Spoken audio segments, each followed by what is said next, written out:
Cheers! Welcome to Culture Night, where each week we drink fancy wine and watch movies that are in some way culturally significant. I'm Andrew. And I'm Sarah, and we are back for season 3, episode 5, and back in the musicals. Took a quick break last week. Yeah, everyone got a cool bonus episode. Yeah, or maybe 2 weeks ago. We've kind of filmed these a little bit out of order, so we apologize. We will kind of get back to normal soon, but we appreciate anybody that did watch our bonus episode, whether that was a week ago or 2 weeks ago, or you're watching this like 5 years from now. Thank you. When you're recording a bunch of episodes all like in a row, kind of lose track of what's going out when. Yes, we're usually pretty close to being on time, but we got a little off with our bonus episode. So anyways, we're back. We are excited for tonight. But first, what are we drinking? Tonight we are drinking. I didn't write it down. What are we drinking? Tonight we are drinking the 2018 Fat Boy Zinfandel from Tobin James. 2018, is that right? Yep. Okay, I picked up 2018 and 2019. Yep. I didn't remember which one I grabbed. The Fat Boy. I remember last time we really liked the Fat Boy. Yes, I feel like I'm always pleasantly surprised by the Zinfandel, so I'm excited. Yeah. The name doesn't sound like it should be something like too amazing, but it's pretty amazing. Yeah. And, too bad it's not Friday, because at Tobin James Cellars Instagram, they have #FatBoyFriday. So, cheers. Yeah. Feel free to enjoy this on a Friday. Oh, it smells great. Yeah. A lot of fruit, berry notes on the nose. But it has that good winery smell.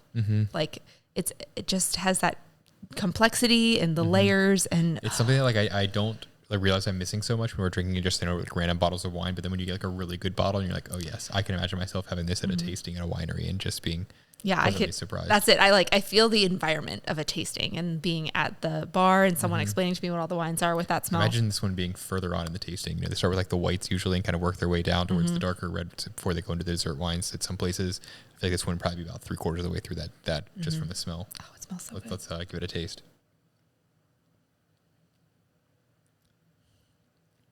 Wow. Very thick. I did notice when pouring it that it had a brighter red color. I feel like some of the last few weeks have been more of a maroon red. This tastes like a brighter red. Very bright. Like a cherry almost? Not purple red, but it was just a good not pomegranate. Cherry, I guess you're right, yeah. I actually get a taste of pomegranate there now that you mention it. Yeah, another sip. Yeah. Kind of like that pomegranate juice, sweetness there. Yep. But almost like a little smoky on the end. Yeah, very good. Oh, yeah. Excited to see how, I know we say this every week, but how it kind of opens up. And I feel like these wines are very complex, and as the more you drink them, the more you get. And it's not every time, but sometimes one we had recently, it's every sip I got just opened up even more and was just, I was getting more and more flavors and more to it. It was very, very good, but not every time. But I'm excited to see if this one does that. Yes, because off to a great start. So now it's time for Behind the Screens, where each week we go behind the big screens of Hollywood and explore some aspect of film production or storytelling. Take it away. So this week we are looking at the role of the line producer. So what would you guess the line producer does? I feel like they are someone that is involved in the day-to-day things, like making sure everybody is where they need to be and kind of what shots are going to be up next and what costumes need to be ready and trying to organize those things. That's what I thought as well, and that's not true. I mean, I figured it would be very incorrect. It's more along the lines of the budget.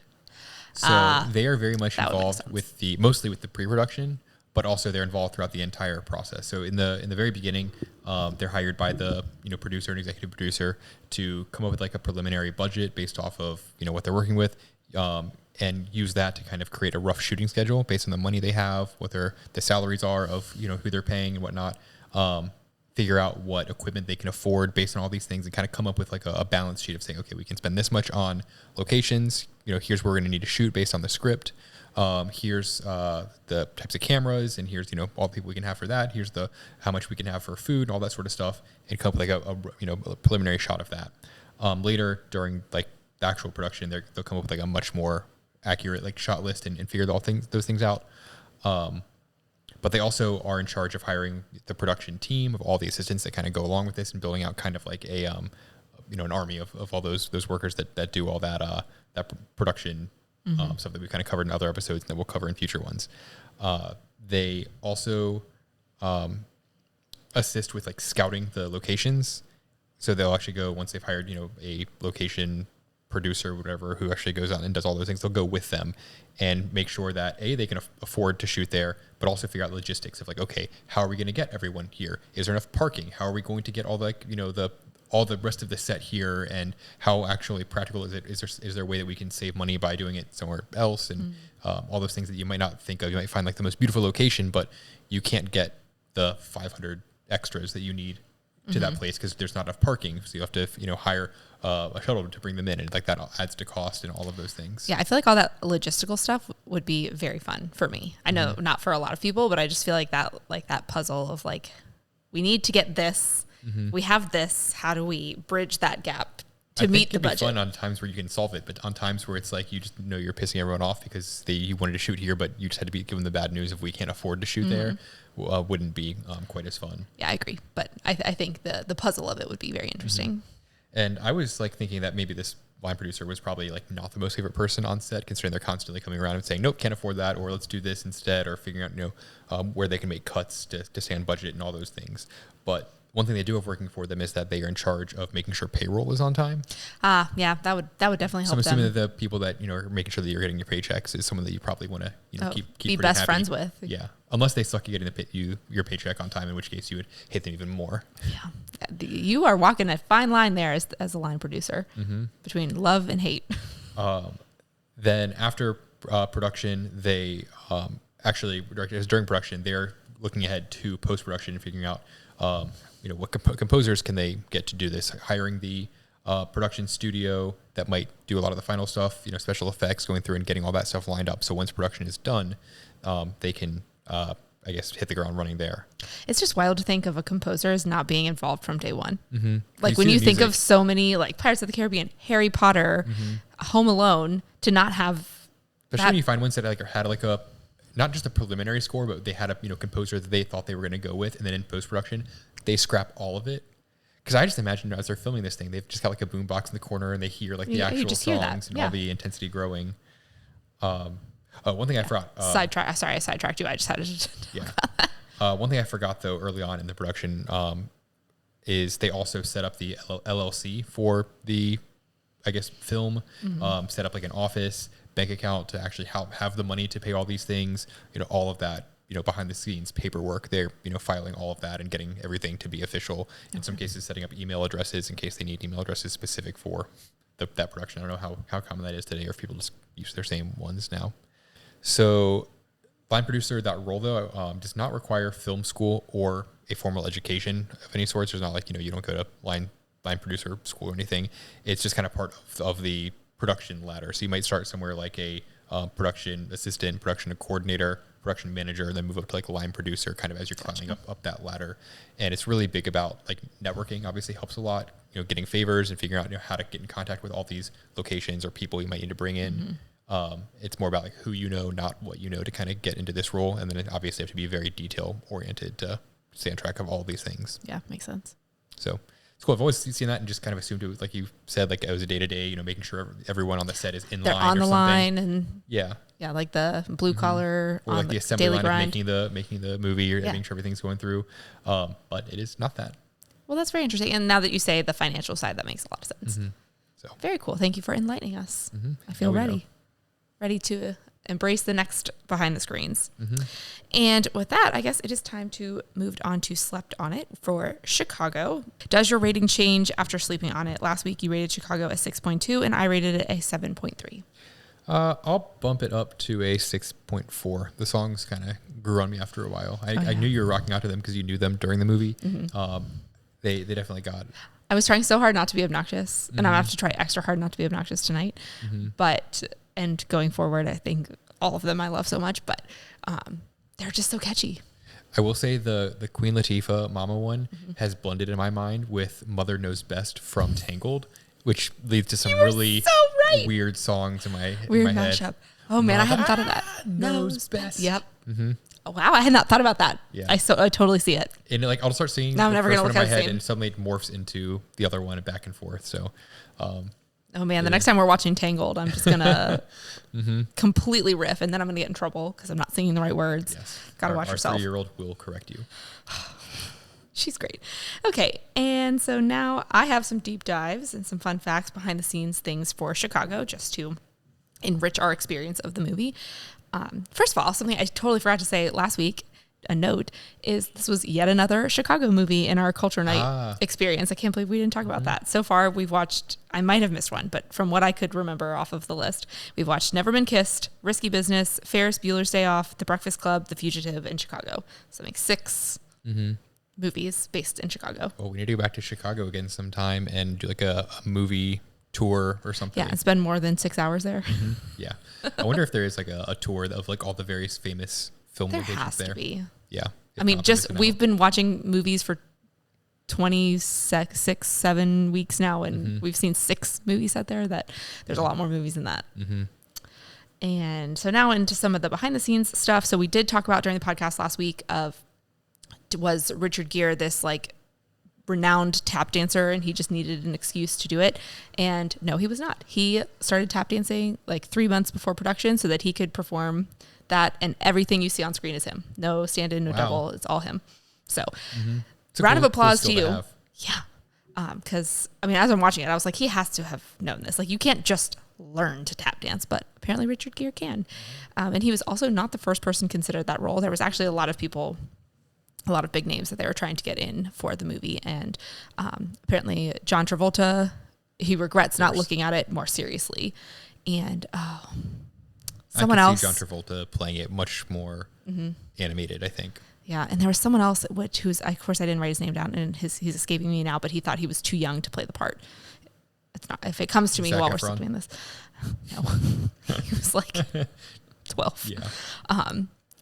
Yeah, someone else that's not going to come to me right now. But, and then apparently Harvey Weinstein was the producer on this, and he really wanted Britney Spears in the movie, but she was never officially offered anything. And, weird. Yikes on that note. She would have been super young then too.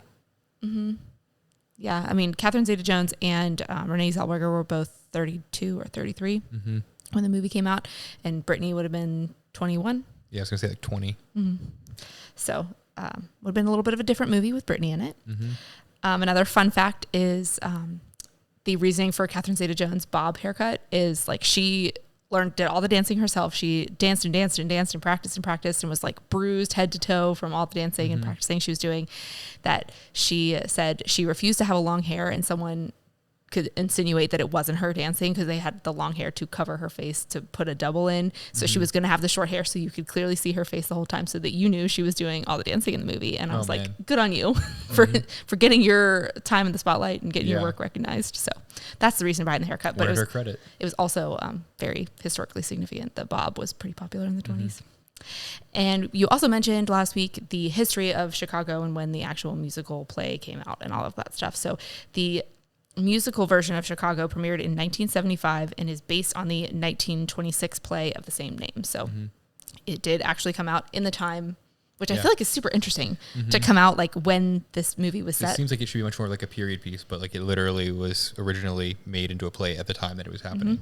Yep. And so a little bit of the history of that play real quick is it is based on the real murder trials of Beulah Anand and Belva Gartner in 1924, and this court case kind of had that same hype that Roxy and Velma's court cases did. The press was really starting to get involved, and these women were kind of seen as celebrities more than criminals.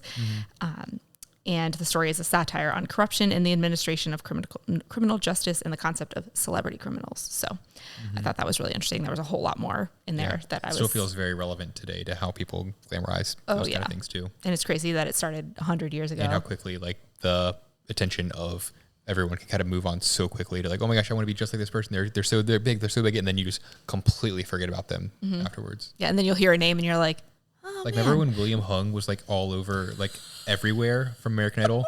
So freaking big. I was not expecting. And then when was the last time you thought about him? Watching The Office. It's Todd Packer's like license plate or something. But yeah, like it's like those things. There's like all the rage all over everywhere. Everyone's talking about it, and then just like gone. Yep. And even like all those like O.J. Simpson obviously is still referenced a lot, but those kinds of court cases, you hear these names all day, every day, and then all of a sudden it's just gone. It's Everyone's crazy. obsessed with it until they're not. And then my last note, so I incorrectly called her Russian, and I would like to apologize for incorrectly naming her. She is Hungarian, like you said. And so I looked into her a little bit more, and her whole part of the song is in Hungarian, and the translation of what she says. So here's the behind the scenes of her story, which how has it taken me 20 years to look this up? Because I've loved the song forever. She says, "What am I doing here? They say my famous lover held down my husband while I chopped off his head, but it's not true. I'm innocent. I don't know why Uncle Sam says I did it. I tried to explain at the police station, but they didn't understand me." And then not guilty. So, not guilty.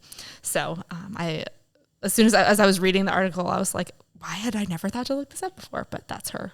Crazy. Her story. Was hers based on like a real trial then? It did not say on the Wikipedia article, but now I feel like I need to do yet another behind the scenes or deep dive.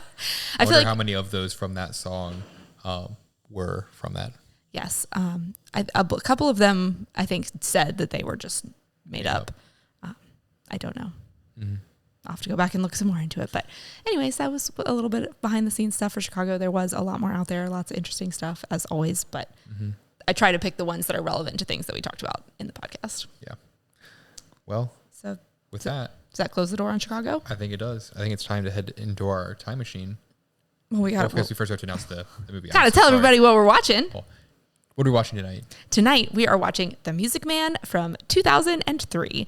The original came out, I believe, in 1962. We didn't. I have seen. I know there's an older version out there for sure. I have seen the original, but we wanted to do it in chronological order, and we'd kind of already moved past that when we were deciding for tonight's movie. So we decided to watch the 2003 version instead. So now we can hop into our time machine and head back to 2003. By the way, Music Man was rated G, which I think has been fairly consistent, I guess, since 2003. And this Music Man is also the same year as our Culture Night, Season 1, Episode 15, Pirates of the Caribbean, Curse of the Black Pearl. But we will go ahead and share that for those of you that missed that. Or top movies, again, are Finding Nemo, Pirates of the Caribbean, Curse of the Black Pearl, and Lord of the Rings. I believe that's The Return of the King. It's kind of cut off there just as the ... But I think 03 was Return of the King. The top 3 songs that year were Into Club by 50 Cent, Ignition remix by R. Kelly, and Get Busy by Sean Paul. Great year. Bangers, for sure. Great year. Have you seen The Music Man before? About 1,000 times. Really? As recently as 2020. I have never even heard of it, besides I know the fact that you're obsessed with it and love it. I love it so much. So I'm not going to say too much because I obviously know the story very well. This is goes back to middle school chorus. We sang it. We did a whole medley of it. So I know all the songs from there. We watched the original then. And then I guess that was also the same year that this came out on The Wonderful World of Disney, I believe. And I will fact check that for next week. That this is the one I've watched more. Yeah, I know nothing about it besides what I said. I'm going to guess that it's some sort of like high school music teacher that's like trying to get his class like really interested in music, and he just plays all these instruments and like plays all these songs, and it's really catchy.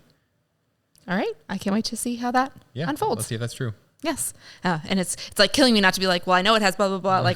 Cause I know this one very well. So, I have been keeping my mouth shut not to tell you who's in it or to tell you all that stuff. So I'm excited to jump in and watch this again and watch you experience it for the first time. Can't wait. All right. Music Man.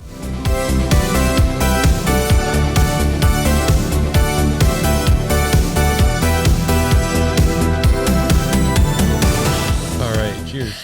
Cheers to the Music Man. Welcome back. Yeah. Sorry. You ready? We've just been on a roll before we got this kicked off. Jokes pouring. Just looking at we're just ready to go tonight. The actors that were in this is just.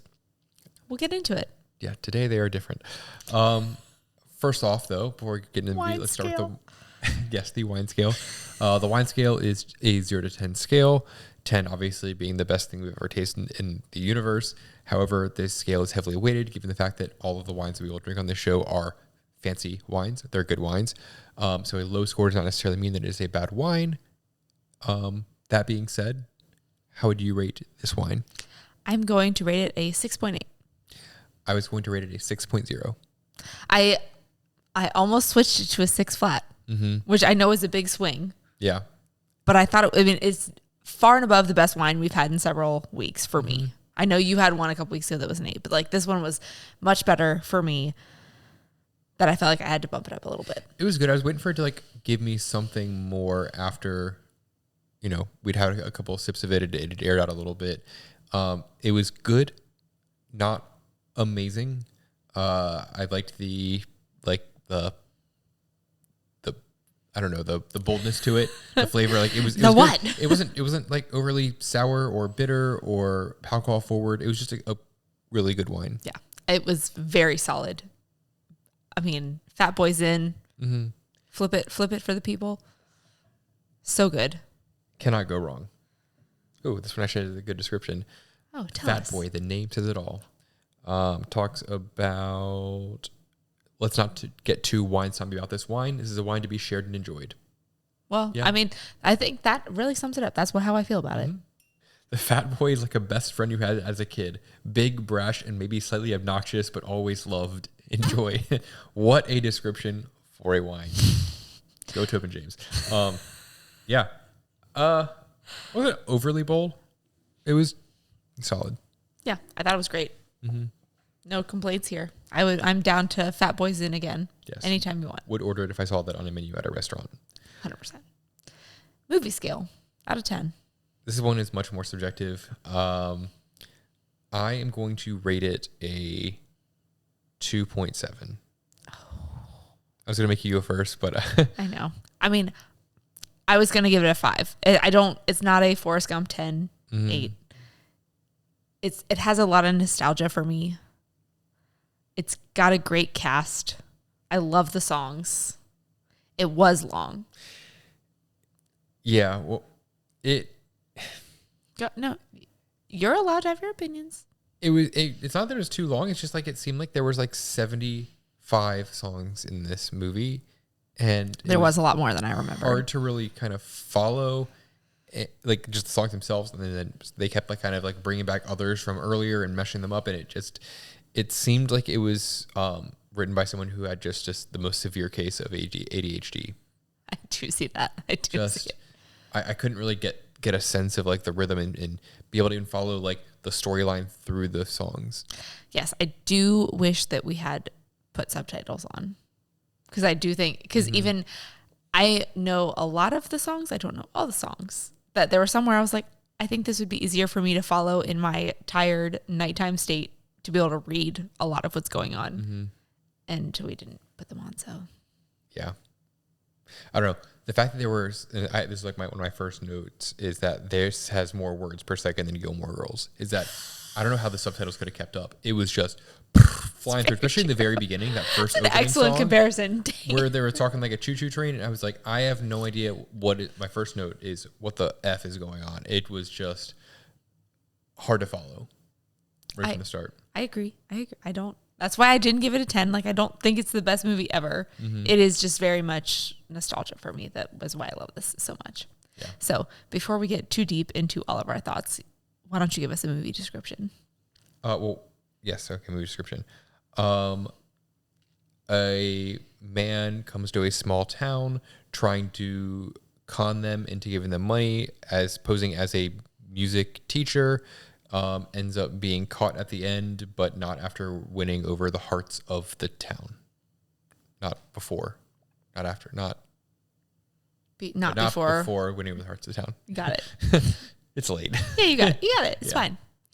Okay. And the description, according to the TV, conman Professor Harold Hill arrives in River City, Iowa, promising that he can teach the small town's children how to play in a magnificent marching band. It's all a part of a big swindle, but falling in love with the town librarian wasn't a part of the deal.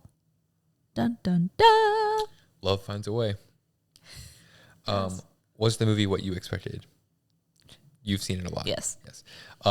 Not quite, but also kind of in a way what I predicted. I know. I was like, he's not that far off. This guy teaches this. You're getting people excited about music. Yeah, and it's like when some catering to the children. Yeah. I was thinking more along the lines of like Mr. Holland's Opus or School of Rock, but yeah, not bad. How well did it age? I mean, We watched it. The quality was like less than a potato. I love when you use that as an example. You say it a lot, but I love it. It's so good. It was just really hard to watch. It was pretty terrible quality. Mm-hmm. Ended up watching like it on YouTube, like not YouTube TV or anything, just literally on YouTube.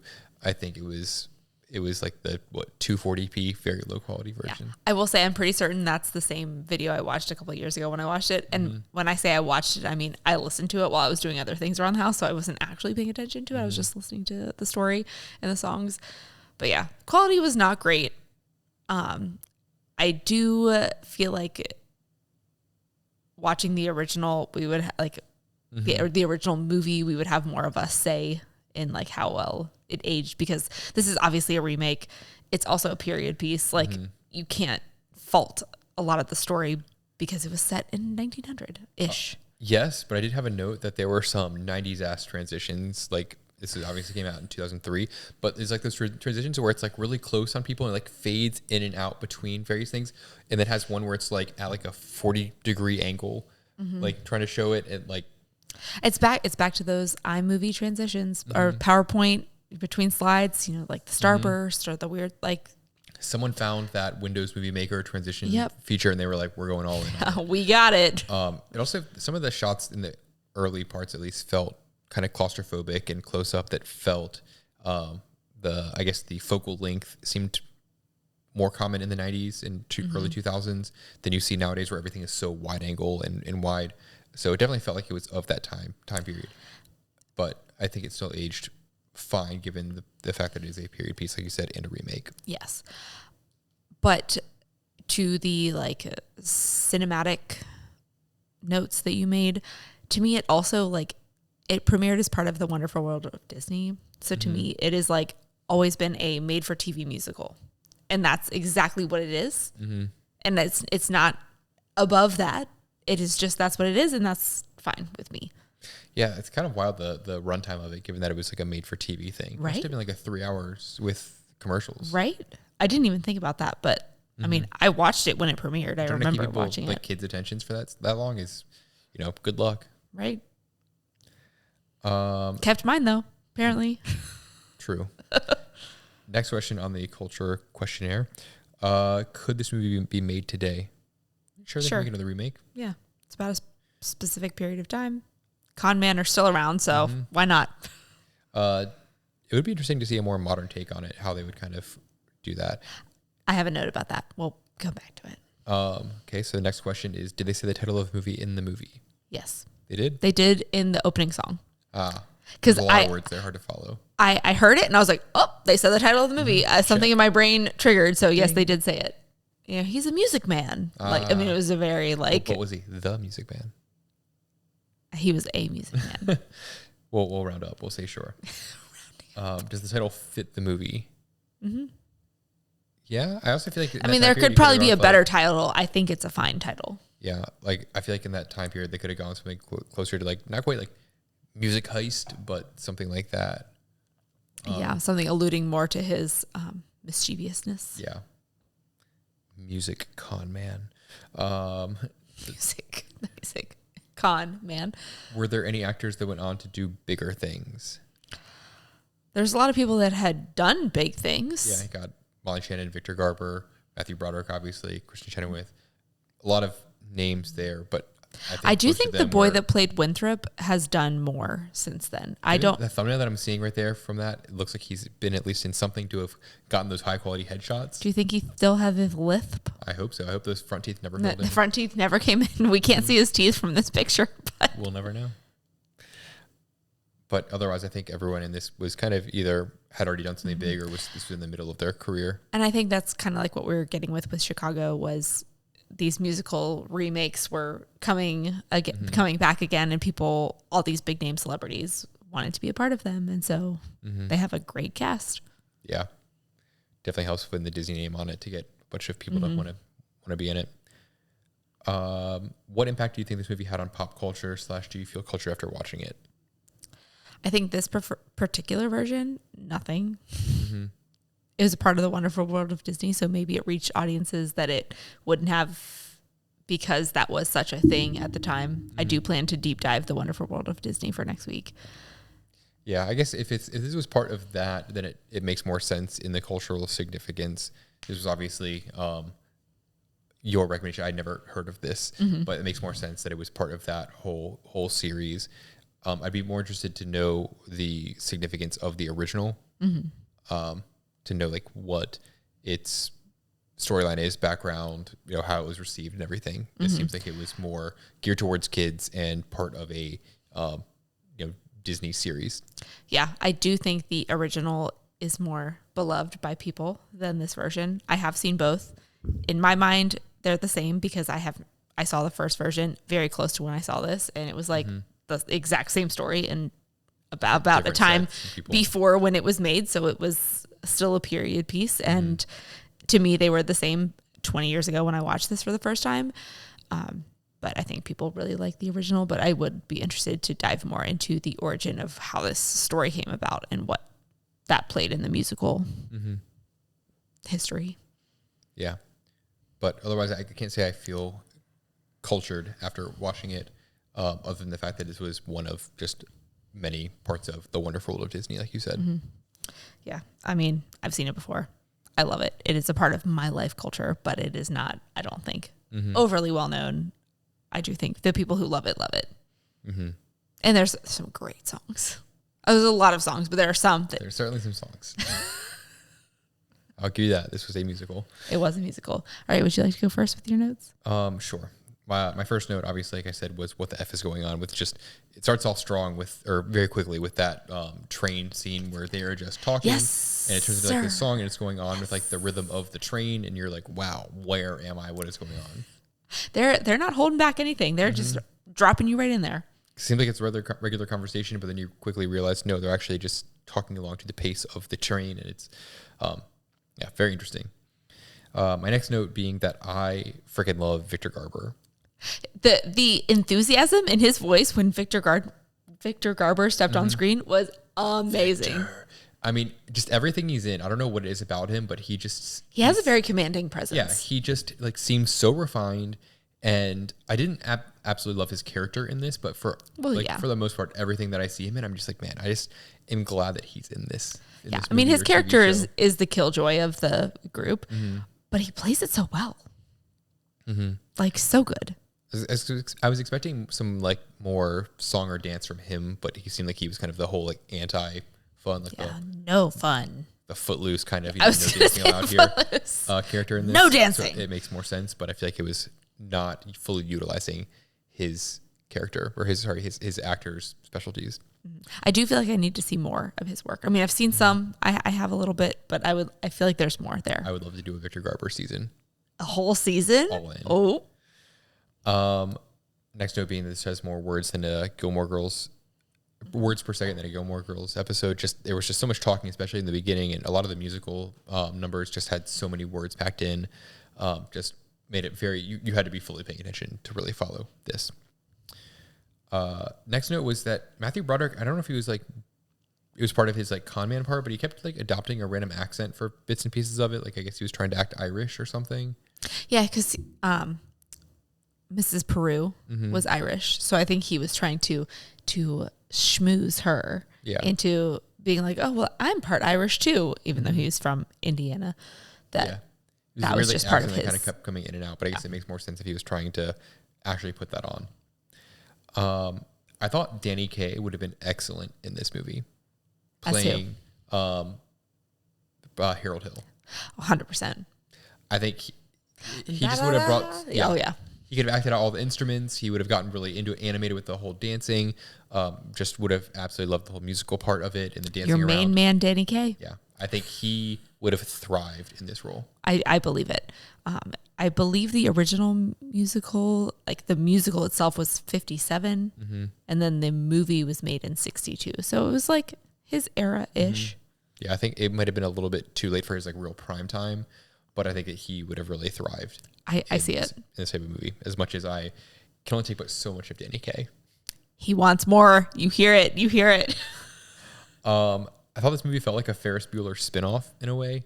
Yes. It obviously takes place in an era before Ferris Bueller's Day Off, but a lot of the whole like con man type things and the antics and everything. That's why they cast Matthew Broderick. Planned. It's like it seems like some weird like Ferris Bueller universe where he is just setting up a whole bunch of antics and taking advantage of people and really being a sociopathic con man. Mm-hmm. And then when he's also leading the parade of children with the mop, I just feel like that was such like the parade vibes from Ferris Bueller. Yes, definitely at the end. You just felt like he was on the float there and you were waiting for him to start, busting out into all of his songs. Just very much felt reminiscent of Ferris Bueller. But because he is so much older here, obviously, than Ferris Bueller, I kept, like, at first I was like, oh yeah, we've already watched a Matthew Broderick movie in this Culture Night series we've been doing. But then I kept forgetting because he was like so much older. But then I would see him like leading the parade with the kids, and I was like, "Oh yeah, that's right. He's Ferris Bueller." He's older, but he definitely had like a relative baby face. Didn't age. Oh no, I mean I'm not that he's significantly older, but I kept forgetting, and then certain things he would do or ways he would act, I'd be like, "Oh yeah, there it is." Definitely, we've been here before. I thought that a lot of the sets reminded me of Main Street USA from Disney World. Get out of my head.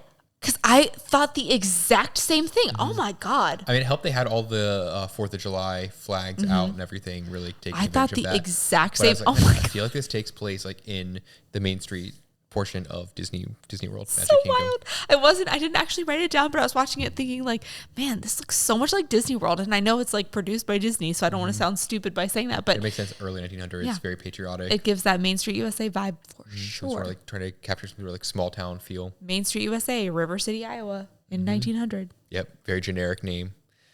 I feel like, shouldn't it be super easy to fake credentials in, right? Like, whatever he was trying to do, he's like, okay, he's trying to pretend that he's a music teacher. How really credentialed do you have to be in 1910 to be able to talk about music? And no one has a telephone in their hand to Google anything. They sent telegrams. They looked up it in a book. And then she had to order a book and get it to come. Like, that's a lot of effort. You can really fake a lot of stuff. Especially like with 3 weeks, you have to really know that you gotta put that in. You can't get to Prime 2-day delivery on that. What would you do? What do you do without Amazon? Not sponsored. But it seemed like they were really questioning these things, and I'm like, how educated were most people, and how credentialed were most people to do really anything in those days? Yeah, the education part definitely crossed my mind. I'm like, you can tell that these people are not super educated and don't know when to question things and when not to question things. And also, I feel like he could have, in any of these small towns, talked to anyone about music for like 20 minutes and known enough to be able to fake your way through 3 weeks. You spend 1 or 2 days being like, oh yeah, here's the basics of teaching people how to play 3 instruments, and you just use that to bide your time until you can get out of town. It seemed like he was really kind of lazy. I agree, but they also kept being like, he doesn't know any notes. But he sings the entire movie. Obviously, it's a musical. Whatever that device is that like you do to get like a perfect C. note, yeah. But I just kept being like, I mean, I don't think I'd ever really thought about it before, but I was just like, he definitely knows how to sing. So it's not that he doesn't know notes. It's just he can't teach you how to play an instrument. Quartet. Right? Oh, I love the quartet. I'm coming back to it.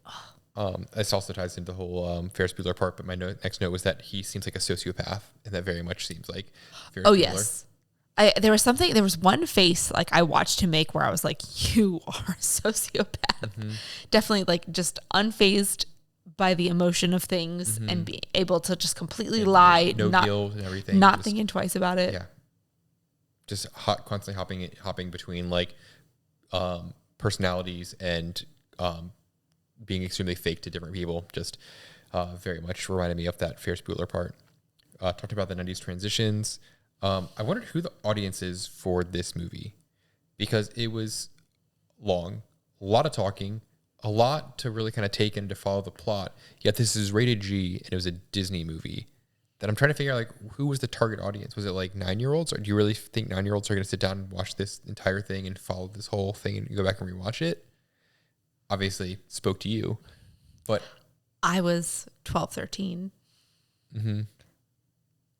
But I agree. I mean, it has to be an older audience. Like, I mean, the original, I think just people went and saw musicals. There was not a whole lot else to do. That it had its own. The original, not the original. I was like, there's a lot to do in 03. No, The original movie of this musical that came out in 60, whatever, it was something to see, and you just saw musicals, and that was a part of your everyday. And then Disney was like, hey, we'll just remake this. That I don't think it was really meant for young children. Yeah. In the G rating. I think you could make like a pretty dope like PG-13 version of this movie. Much darker. How he tries to cover up his trail. Murder. Oh man. My next note was that there were just too many songs. It was hard to kind of keep track and be like, oh yeah, I'm really enjoying this song. You just kind of, there were some mashups that kept hopping around. Like I said, just really felt very fragmented. Yes. I love a lot of songs from this, but then there was a lot more that I'd forgotten about. And I was like, all right, we get it. Let's go. I feel like it could have been a lot shorter. They could have cut out a lot of it. And a lot of the, they would sing the song, minutes, hour and a half. The song that like moved the plot forward, and that's fine. And then they would dance for another like 5 minutes afterwards. And it was like, okay, we get it. Everybody's dancing. Like, seems like a movie where they had a lot more fun on set than people did watching it. Yes. Just it sounds like it. I mean, I'm sure the musical numbers and it was an excellent time. Probably exhausting, but an excellent time. Yeah. I mean, in the pictures we can see they look like they're having a blast acting this out. Oh, definitely. And our final note is being that $300, so they said that he swindled them out of $300 for all the uniforms and everything. And I estimated 1910, they didn't say the exact year, would be worth $9,635 today. Which, like, yeah. For 3 weeks? Yeah. For 3 weeks, and also you like spread it out amongst the town. I think it was $300 like total. Almost the way they said it, because he was just taking. I mean, it was like $5 to $7. Yeah. Like that's not that much money. I don't know. I wouldn't tar and feather the guy over that. Seems pretty aggressive. Yeah, that they were very aggressive about the tar and feathers. $10 million, and like it's a small town. Like yeah, it's a bit different, but like $10,000 spread amongst the 50 people there. Okay. Yeah, tar and feathers felt aggressive, but I mean $9,000 is not nothing for 3 weeks worth of work. I mean, over the course of a year, he's making some money in the right way. No, but that's end of my notes. Okay, on to my notes. So bringing it back to that first song where they were on the train, gave me some real Lin-Manuel Miranda vibes. Like from the second they started, I was so afraid that you were also going to think that too. And I was so hard to keep it to myself, but just that like fast paced, like quick back and forth, I think. Oh, 1,000,000%. Yeah, it was very much his style of music. And there were a couple like that song, and there was another one. I think he loves to like play off of like the beat of like they were playing off the beat of the train. I feel like he just really thrives off of playing off the beat of other and that things. Also like back and forth of conversation. I just really got a lot of vibes from that. Obviously, this musical was written well before him, but I was just like, oh man, I can't unsee it now. And then there were several songs throughout the movie where I was like, this definitely. I would love to see his remake of this for sure. Ooh. Much more interesting. Lin-Manuel Miranda. Let's get a remake. The Music Man 2. But also, you can't redo these songs. They're so great. Okay. Yeah, you can. Anyways, I know you love it. I do. I love it. Also, on the train, there was all this traveling salesmen, having this back and forth conversation, but it was giving me some Ali Hakim, the peddler vibes from Oklahoma. Yes, I got that too. Obviously, they didn't have the whole like cart worth of stuff, but I just kept thinking about him and how he would fit right in there on that train, having that conversation. He was a little bit more of Harold Hill's kind of traveling salesman, but definitely some similar vibes there. Yes, I definitely saw the connections there too. I didn't note it, but definitely. And then when he is singing about pool, there's trouble in River City, and how he's like preying on the fear of the parents, and just like, oh, like your children are going to be smoking, and like you're going to get into all this trouble and all this stuff. And I was like, man, we just still prey on the same things. That part felt it was very, very relevant to today. Yes. Let's pick a straw man to be scared of. And it's even worse now because it's not a man that comes to town. It is like the internet that every person has access to 24 hours a day, 7 days a week. And we can just get in everybody's head and scare the crap out of everybody into thinking anything. Off it. Yep. And ruin a whole town. Yep. I mean, what would Harold Hill do in 2023? Storm the Capitol. No. No. I think that he would thrive in the whole like online scamming business for sure. 100%. So that just felt a little close to home. Yeah. And then on that same note, in the got trouble in River City, and he's dancing on the pool table. We were both talking during the movie about how the owner of that billiards place broken the pool stick across his back immediately and be like, get off my pool table. Because there's this new pool table coming to River City, and then he's dancing on it. I mean, so we had a pool table in my house growing up, and it was probably the reason why my parents built their house. I mean, it arrived the day after they moved in. It was all like, this room is for the pool table. And like, even still, like now, I'm afraid to touch it. I'm afraid to look at it. You could never set drinks on it. You had to be so cautious around this pool table that was just like in my parents' house. They played pool on it about 8 times. Right.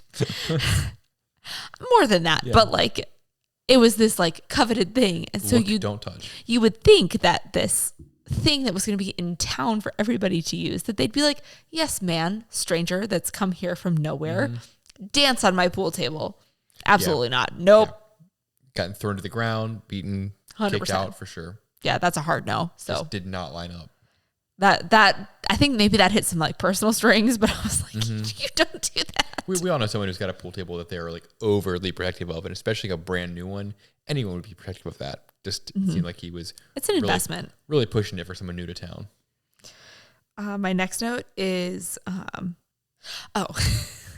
Christian Chenoweth, when she first, so her character Marion, when she first meets Harold Hill out on the sidewalk, and he's like kind of chasing her around, and she's like very much trying to ignore him, is me anytime I go out in public. Any strange person that is ever trying to converse with me, whether it is the kind person at the store that's trying to help me when I want zero help and I'm Miss Independent, or just like anybody trying to be nice to me, I'm like, do not talk to me. Absolutely hard no. I felt so seen by her, where I was like, I don't want anybody to talk to me. Get out. I would rather lose something than talk to you and acknowledge you. Yeah. I would just no. Did you drop this? No. I was like, yes. That's me. I felt so seen. Yeah, I get that. Yeah, that was just that cut deep there. That just like, don't try to talk to me out in public. I'm not a social person. I go to self-checkout for a reason. And then when she was singing "Goodnight, My Someone" in her yard, gave me some Hopelessly Devoted vibes. Is that Grease? Yeah. With Olivia Newton-John out in the same picketed fence with the like pergola thing. I couldn't remember the name of the song, but yes. I had to double check it off the soundtrack. I was like, it's that song with Olivia Newton-John and she's singing and I love it. I couldn't remember the name of it off the top of my head, but it was very similar female love ballad. And we need more quartets in our lives.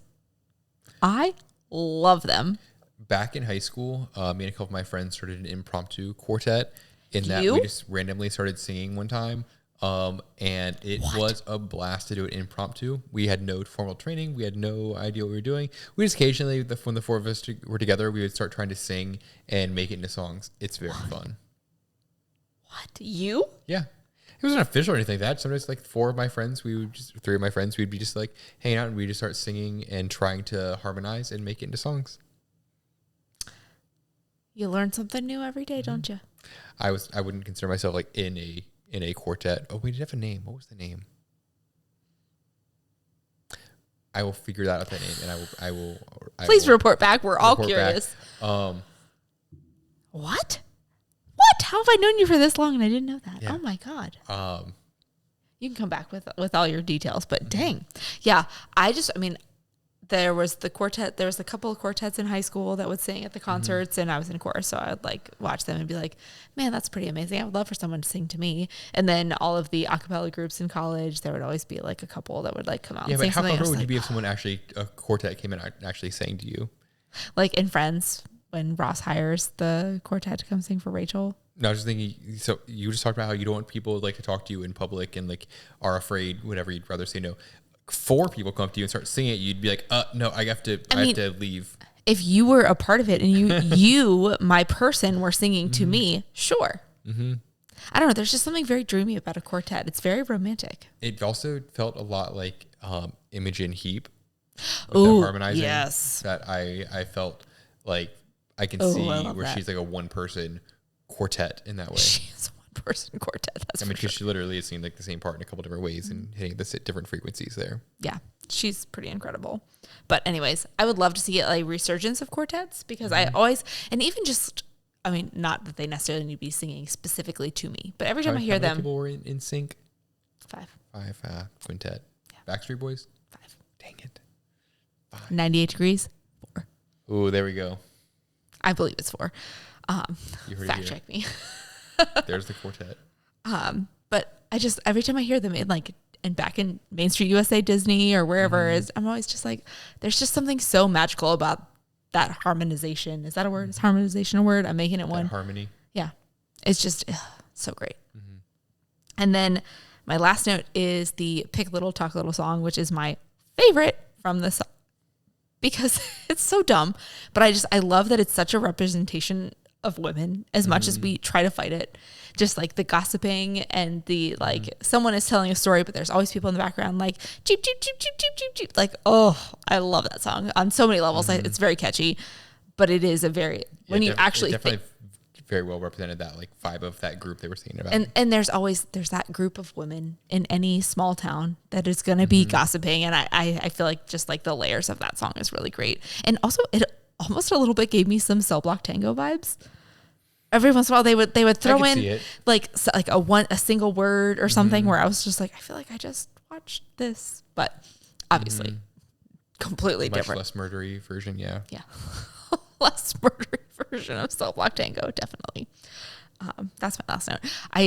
It was a lot more drawn out. I did kind of lose a little bit of interest about 2/3 of the way through. I was kind of over it. I do still love the songs. It's almost like with Oppenheimer, where it's like you kind of get the point, yes, and they just decide to put another 45 minutes of the same thing in there, and 100%. You're like, okay, this is something that should have been whoever was the editor. I more blame post production of being like, you've been through this, you've seen this, and you should know hey, the audience got it 40 minutes ago. Cut all of this.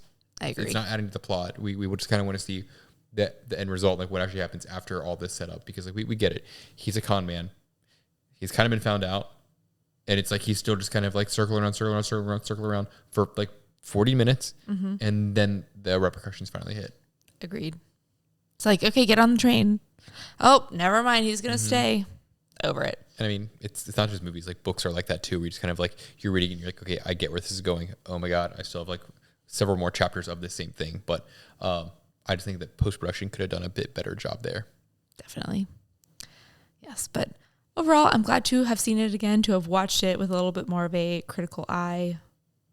It still holds a special place in my heart. I very much appreciate your score. Mm-hmm. I understand that it's not for everybody. I know most of mine comes from nostalgia, but I also wonder if you would have felt the same way seeing the original. Yeah, we'll see if we ever get back to that. Yeah.